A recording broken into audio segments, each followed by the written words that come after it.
Bon vendredi tout le monde! Bienvenue à Nanou, qu'est-ce qu'on mange? Ce soir, j'en prépare toute une bonne. Une belle petite casserole, des penésita intoxiqués. Vous êtes prêts? Alors, on commence. 2 cuillerées à table de beurre avec un peu d'huile. Vous allez hacher un oignon. Moi, j'ai pris l'oignon que j'avais, il est rouge, c'est pas grave, OK? Un petit, pas trop gros. On va attendre que le beurre fonde un petit peu. On va faire revenir notre oignon. Pas vraiment grave, on peut le mettre tout de suite. Voilà. Vous allez préparer environ là, une dizaine de gousses d'ail. Moi, j'ai de l'ail déjà préparé dans un pot. Ça va faire la même chose. J'ai pris 2 bonnes grosses cuillères à soupe, OK? Donc, mon ail est là. Je vais juste faire revenir un peu mes oignons. Je veux qu'ils deviennent transparents. Et je vais rajouter l'ail. On rajoute l'ail.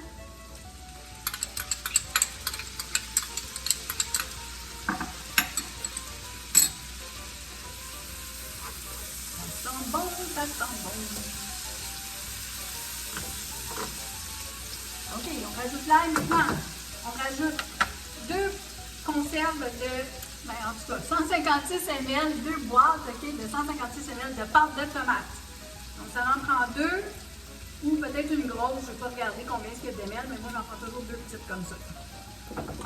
On les achète en vente, on les garde dans le garde-manger pour des journées comme aujourd'hui. Voilà.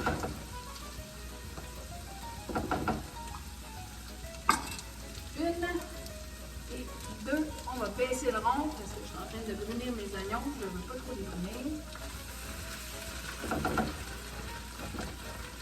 Voilà. Beaucoup, hein? OK, on mélange tout ça. Voilà.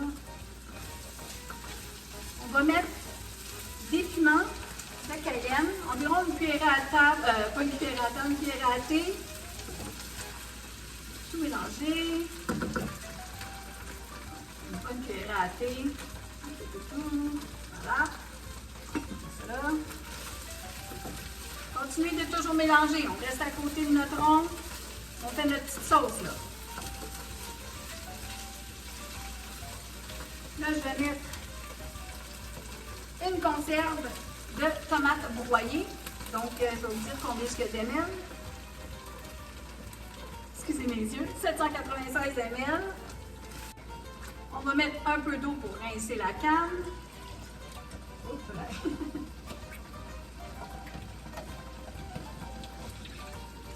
Voilà. On perd rien. Ça va être bon. Mon feu est à moyen. Vous pouvez le baisser un petit peu, mais je ne veux pas trop parce que je veux préparer ma sauce assez vite. Puis ça n'a pas besoin de bouillir longtemps comme une sauce à spaghetti, là. Donc, on continue de la mélanger. Faites attention.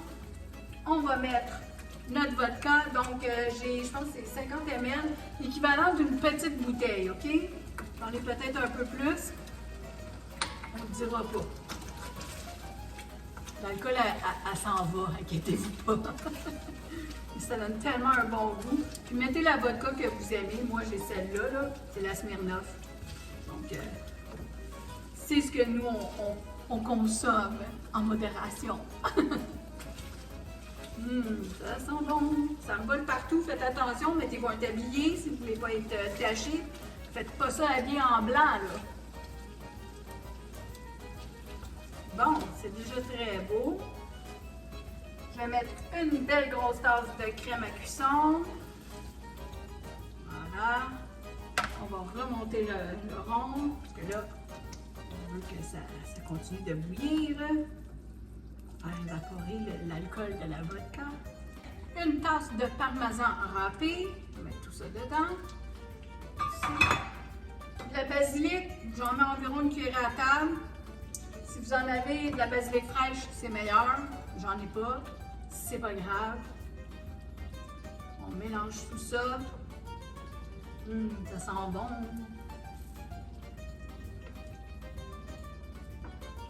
Bon, là c'est facile.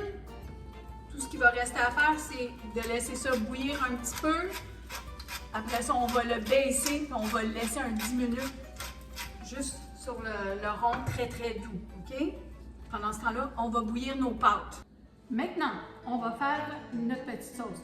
À ce stade-ci, vous pouvez faire juste vos pâtes et votre petite sauce qu'on a faite sur le rond. C'est un vrai délice. Mais là, on va faire un étagé, vous allez voir. Vous allez prendre une mozzarella comme ça, donc la pâte fraîche comme ça, là. C'est un peu plus dispendieux, mais je vous dis, c'est tellement meilleur. Si vous voulez faire une belle casserole, impressionner vos invités, utilisez du vrai bon fromage. On va le couper en petits morceaux. Donc, je le coupe en deux et je fais juste des petits cubes avec, OK? Pas compliqué. Je le réserve en deux parties, OK? À peu près égales. J'en ai besoin pour faire ma petite sauce fromagée. Donc, ici, j'ai un pot complet de ricotta. Ça, c'est 400 grammes. Je vais tout vous écrire ça en bas pendant que ça roule, OK? Donc, 400 grammes de ricotta, c'est ce que j'ai mis dans mon plat ici. Je vais prendre la moitié de ma mozzarella. Je vais mettre ça dans mon pot ici aussi. Vous allez voir, c'est tellement bon. Pas tellement compliqué non plus. Donc, on mélange ça. Ici, j'ai du persil frais, donc peut-être 3 cuillères à table. OK? Si vous n'en avez pas, c'est pas grave. Mettez du persil en flocons. Mais c'est meilleur, ça sent bon, ça goûte bon les saveurs. Je vous le dis, là, vous voulez faire une belle casserole pour vos invités, là. Des fois, il faut se forcer un petit peu, OK? Bon, ici, j'ai du parmesan que j'ai râpé. Je vais en prendre une demi-tasse. On va rajouter ça dedans. Donc, il y a pas mal de parmesan dans cette recette-là parce qu'il y en a dans la sauce aussi. Vous avez vu, je n'ai mis une tasse avant. Donc, voilà. Ensuite, je vais prendre une belle grosse louche. Il n'y a pas de mesure pour ça, OK? Une louche comme ça, je vais le mettre dans mon mélange de fromage, peut-être un petit peu plus. Voilà. On mélange tout ça. Voilà. Et là, je vais incorporer mes pâtes, donc toutes mes pâtes dedans. C'est chaud, faites attention. Ça vous prend un grand plat, OK? On mélange tout ça. Bon, facile, pas compliqué, là, vous avez vu. On va mettre ça de côté. On va se prendre un plat 9 par 13, ou à peu près, un gros plat rectangle. Puis là, on va commencer à faire nos étapes. Excusez le bruit. On va se prendre de la sauce. On va mettre de la sauce dans le fond. J'ai pas besoin d'huiler parce qu'il y a de l'huile dans ma sauce, ça collera pas, OK? Donc, j'en mets à peu près 3 louches, là. Mettez-en pour couvrir le fond. Ça sent la vodka. Vous allez voir, c'est tellement bon.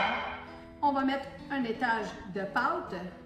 C'est lourd, là, mais on fait comme on peut.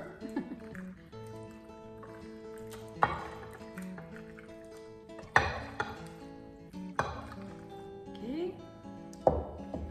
On l'étend un peu. Voilà. Là, on va prendre, moi j'ai du pepperoni, si vous avez du prosciutto, n'importe quelle petite viande comme ça, là. Vous n'êtes pas obligé d'en mettre si vous ne voulez pas, mais moi mon homme, il aime sa viande, alors je vais l'en mettre. Donc c'est du pepperoni que j'ai coupé en petits morceaux. Je fais un étage comme ça dans le milieu. Voilà, mais si vous ne voulez pas, c'est pas nécessaire d'en mettre, OK? Vous n'êtes pas obligé de mettre de la viande dedans. Mais moi, nous autres on aime ça avec du prosciutto, mais là j'en ai pas. Alors c'est du pepperoni qu'il va y avoir dedans. Là je vais prendre mon petit fromage mozzarella qui me reste. Puis encore un petit peu. On en met tout partout dessus. Ça. On va garder encore un petit peu pour la fin. Voilà. Là, je vais remettre d'autres sauces. Pas compliqué, là. Il n'y a pas vraiment... Vous ne pouvez pas vraiment vous tromper. Je m'en allais vous tutoyer, mais je fais ça à l'œil comme ça, là. Je vous dis, ça va être un succès. Toujours bon, la petite sauce avec la base de vodka dedans. Et si vous voulez, on aurait pu mettre les pâtes directement dans la sauce sur le rond. J'ai fait ça souvent. Je les ai servis direct comme ça, mais là, j'avais le goût de faire un étagé comme ça pour vous montrer que c'est un plat que vous pouvez préparer tranquillement la fin de semaine, puis vous l'avez prête pour la semaine. Vous avez juste à avoir à l'enfourner après. Bon, OK. On fait l'autre étage. On essaie d'aller vite pour la caméra, mais peut-être avoir plus que 10 minutes. Bon, moi je vais prendre toutes les bonnes saveurs, tout le bon fromage. On laisse rien. Voilà. On va mettre ça là. C'est lourd. Ok, on les étend un petit peu du mieux qu'on peut. Comme ça. Mon four est allumé à 400 degrés. Ils viennent de partir. Je remets de la sauce tout partout dessus. Vous allez voir, là, c'est tellement bon. Le plat italien.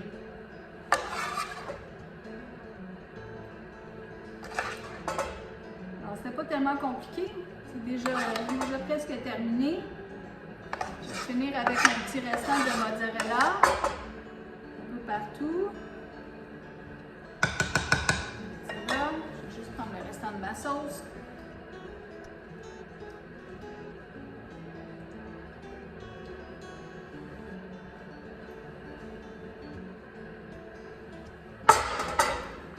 Voilà.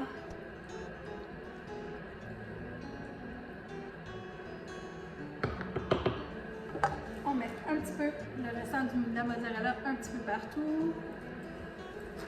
Parce qu'il n'y a jamais assez de fromage. Ça va être bon, ça va être bon. Là, je vais le couvrir avec un papier d'aluminium. Donc, c'est facilement 45 minutes dans le four.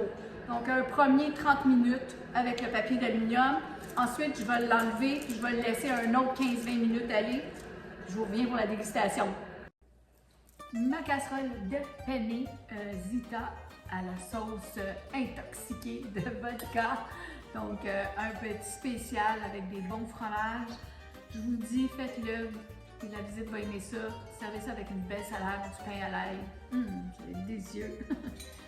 Alors, je vais m'en prendre une petite portion. Ça, je vais manger avec mon conjoint. On va aller direct dans le milieu.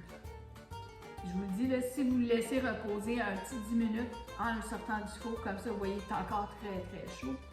Les saveurs sont encore meilleures. À mon goût. Donc, juste une petite portion. Là, si vous voulez, vous pouvez rajouter un peu de parmesan sur le dessus. Donc, on fait comme au restaurant, hein, quand on a des invités. On prend notre Willy Waller, puis on se remplit un peu de parmesan, puis on demande à nos invités, est-ce que tu en veux encore? Mais la personne va dire, non, non, mais tu continues parce que tu es une bonne hôtesse, ok? On en met beaucoup. Voilà. Tellement bon les plats italiens. Donc, santé tout le monde. J'espère que ma recette vous a plu. J'espère que vous allez l'essayer.